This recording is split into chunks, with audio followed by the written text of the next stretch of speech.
യാനി ക്രിയേഷൻസിലേക്ക് എല്ലാവർക്കും സ്വാഗതം. Cross cut ബ്ലൗസിൻ്റെ സ്റ്റിച്ചിങ് വീഡിയോ ആണ്. അപ്പോൾ നമുക്ക് ആദ്യമേ ഇതിൽ ഫ്രണ്ടിലെ ടക്സ് ഒന്ന് അടിച്ചെടുക്കാം.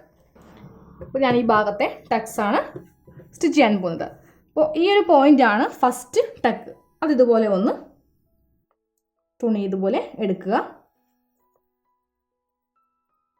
ഒരു 1/4 ഇഞ്ച് ഇതുപോലത്തെ ഒരു ഗ്യാപ്പ് ഇട്ടിട്ട് വേണം ഈ ടക്സ് സ്റ്റിച്ച് ചെയ്യാനായിട്ട്.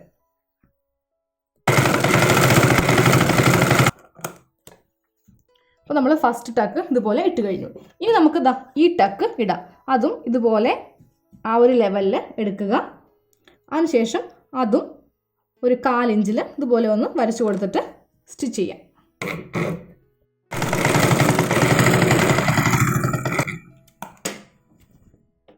ഇനി നമ്മൾ ഈ ടക്സ് ആണ് അടിക്കുവാൻ പോകുന്നത്. അതിതുപോലെ ഒന്ന് കറക്റ്റ് ലെവലിൽ ഈ ടക്സ് അടിക്കുമ്പോൾ ഈ 2 ലെവൽ തമ്മിൽ കറക്റ്റ് ആയിരിക്കണം. ബാക്കി അടിക്കുമ്പോൾ അത് ലെവലല്ലെങ്കിലും കുഴപ്പമില്ല. പക്ഷേ ഈ ടക്സ് അടിക്കുമ്പോൾ ഈ 2 തുണിയും സെയിം ലെവലിലായിരിക്കണം എടുക്കേണ്ടത്. അതിനുശേഷം നമ്മുടെ ടേപ്പിൽ 1 ഇഞ്ച് ഇതുപോലെ ഒന്ന് മാർക്ക് ചെയ്യാം. 1 ഇഞ്ച് മാർക്ക് ചെയ്തിട്ട് ആ മാർക്കിങ് ഇതുപോലെ ഒന്ന് വരച്ചു കൊടുക്കണം. ടക്സിൻ്റെ ആ പോയിന്റിലേക്ക് ഇതുപോലെ വരച്ചു കൊടുത്തിട്ട് നമുക്ക് സ്റ്റിച്ച് ചെയ്യാം.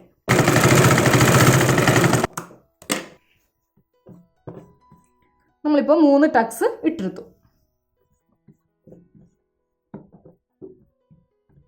അപ്പോൾ ഇതേ മെത്തേഡിൽ തന്നെ നമുക്ക് ഈ ഭാഗത്തെയും ടക്സ് ഇടാം. ഞാനപ്പോൾ 2 ടക്സും ഇതുപോലെ ഇട്ടെടുത്തു. നമുക്കിനി താഴെ ഭാഗത്തെ പട്ടി പീസ് അടിച്ചെടുക്കാം.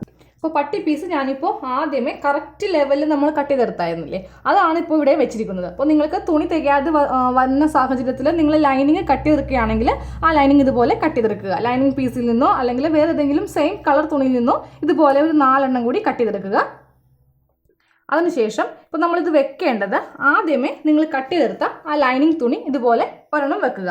അതുപോലെ ഞാൻ ഈ ഭാഗത്തും ഒരു ലൈനിങ് ഇതുപോലെ വെച്ചു. അപ്പോൾ വെക്കുമ്പോൾ എപ്പോഴും വീതി കൂടിയ ഭാഗം ഇവിടെയും വെക്കുക, വീതി കുറഞ്ഞ ഭാഗം ഇവിടെയും വെക്കുക. നല്ല വശമാണ് ഞാനിപ്പോൾ വെച്ചിരിക്കുന്നത്. ഇതിന് മീതെയായിട്ട് നമ്മളിപ്പോൾ കട്ട് ചെയ്തെടുത്തില്ലേ കറക്റ്റ് ലെവലിൽ, ആ തുണിയുടെ നല്ല ഭാഗം വേണം വെക്കുവാനായിട്ട്. അപ്പോൾ ഇതിൻ്റെ നല്ല ഭാഗം ഇതാണ്. ഇവിടെ വീതി കൂടുതലും ഇവിടെ വീതി കുറവുമാണ്. അതുപോലെ തന്നെ ഈ ഭാഗത്തും ഞാനിങ്ങനെ കറക്റ്റ് ലെവലിൽ ഇതുപോലെ ഒന്ന് വെക്കുകയാണ്. അതിന് മീതെയായിട്ട് ഒരു ലൈനിങ്ങും കൂടി ഇതുപോലെ വെക്കുക. ഇതുപോലെ ലൈനിങ്ങും വെച്ച് കൊടുത്തു. ഇനി നമുക്ക് ഒരു ഭാഗം ആദ്യമേ സ്റ്റിച്ച് ചെയ്യാം. അപ്പോൾ 2 ലെവലും കറക്റ്റ് ആണ്. ഇവിടെ വീതി കൂടുതലും ഇവിടെ വീതി കുറവും. ഇനി നമുക്കിതിൻ്റെ താഴെ ഭാഗത്ത് ഒരു 1/4 ഇഞ്ചിൽ അടിക്കാം. അതിനുശേഷം ലൈനിങ് പീസ് ഇതുപോലെ വെക്കുക. അതിന് താഴെയായിട്ട് നമ്മളിപ്പോൾ അടിച്ചില്ലേ ഈ 3 തുണിയും ഇതുപോലെ ഉണ്ടായിരിക്കണം. എന്നിട്ട് നമുക്കൊന്ന് പതിച്ചടിക്കാം. അപ്പോൾ ഇതാണ് നല്ല തുണി, ഇത് ലൈനിങ് ആണ്. ഇതുപോലെ അടിച്ചെടുത്തതിന് ശേഷം നമുക്കിതുപോലെ ഒന്ന് എടുക്കാം.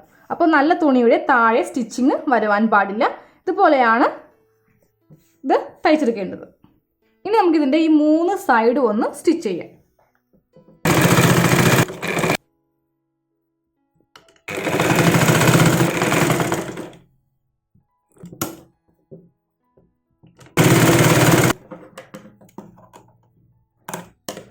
അപ്പോൾ നമ്മളിതുപോലെ സ്റ്റിച്ച് ചെയ്തെടുത്തില്ലേ, ഇനി നമുക്കിത് ബാക്കിയുള്ള തുണി ഇതുപോലെ കറക്റ്റ് ലെവലിൽ കട്ട് ചെയ്ത് മാറ്റാം.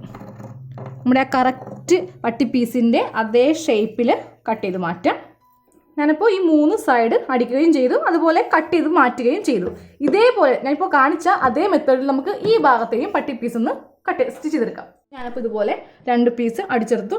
ഈ 2 ലെവൽ കറക്റ്റ് ആയിരിക്കണം. ഇനി നമുക്കിത് ബ്ലൗസുമായിട്ട് അറ്റാച്ച് ചെയ്യാം. അപ്പോൾ ഈ ഒരു പീസാണ് ഫസ്റ്റ് അറ്റാച്ച് ചെയ്യാൻ പോകുന്നത്. അത് ഇതുപോലെ വേണം വെക്കുവാനായിട്ട്. അതുപോലെ തന്നെ ഈ ഭാഗം ഇതുപോലെ വെച്ചിട്ട് വേണം സ്റ്റിച്ച് ചെയ്യാനായിട്ട്. അപ്പോൾ നമുക്ക് ആദ്യമേ ഒരു ഭാഗം സ്റ്റിച്ച് ചെയ്യാം. സ്റ്റിച്ച് ചെയ്യാൻ നേരത്ത് ഈ 2 ഭാഗം കറക്റ്റ് ലെവലായിരിക്കണം, ഇല്ലെങ്കിൽ ഇവിടെ വ്യത്യാസം വരും. അപ്പോൾ അത് ഒഴിവാക്കാൻ വേണ്ടിയിട്ട് കറക്റ്റ് ലെവലിൽ വെച്ചിട്ട് ഇതുപോലെ ഒന്ന് സ്റ്റിച്ച് ചെയ്യാം. ഈ ഭാഗം ബാക്കിയുള്ളത് കട്ട് ചെയ്ത് മാറ്റാം. ഇനി ഇത് ഓപ്പൺ ചെയ്യാം. അപ്പോൾ ഈ ലെവൽ ഇതുപോലെ കറക്റ്റ് ലെവലിലായിരിക്കണം വരേണ്ടത്. ഇതേപോലെ തന്നെ ഞാനിപ്പോൾ ഈ ഭാഗത്തെയും ഫിക്സ് ചെയ്യാൻ പോവുകയാണ്. അപ്പോൾ നമ്മൾ ഈ 2 പീസും ഇതുപോലെ ഫിക്സ് ചെയ്ത് കഴിഞ്ഞു. ക്രോസ് കട്ട് ബ്ലൗസിൽ നമ്മൾ ഈ ഒരു പോർഷൻ മാത്രമാണ് ക്രോസിൽ കട്ട് ചെയ്തത്. ഈ 2 ഭാഗങ്ങളെല്ലാം സാധാരണ ബ്ലൗസിൽ വെക്കില്ലേ, അതേപോലെ തന്നെ സ്ട്രെയിറ്റ് ആയിട്ടാണ് വെച്ചത്. ഇനിയുള്ള മെത്തേഡ് എല്ലാം നമ്മൾ സാധാരണ ബ്ലൗസ് വയ്ക്കില്ലേ, അതേ മെത്തേഡിലാണ് ബാക്ക് പീസ് അടിക്കുന്നതും അതുപോലെ തന്നെ സ്ലീവ് വെക്കുന്നതും നെക്ക് അടിക്കുന്നതും ഈ ഭാഗത്ത് പട്ടി പീസ് വെക്കുന്നതും എല്ലാം സാധാരണ ബ്ലൗസ് കട്ട് സ്റ്റിച്ചിങ് മെത്തേഡിലാണ്. അപ്പോൾ ഞാനിപ്പോൾ ഇതിനു മുൻപ് ഒരു വീഡിയോ അപ്ലോഡ് ചെയ്തിട്ടുണ്ട്. ഈ വീഡിയോയുടെ അവസാനം ഒരു ബോക്സിൽ വരും. അതിൽ ക്ലിക്ക് ചെയ്യുകയാണെങ്കിൽ നിങ്ങൾക്ക് ആ വീഡിയോ കണ്ട് ഇനി അങ്ങോട്ട് ഫുള്ളായിട്ട് സ്റ്റിച്ച് ചെയ്യാം.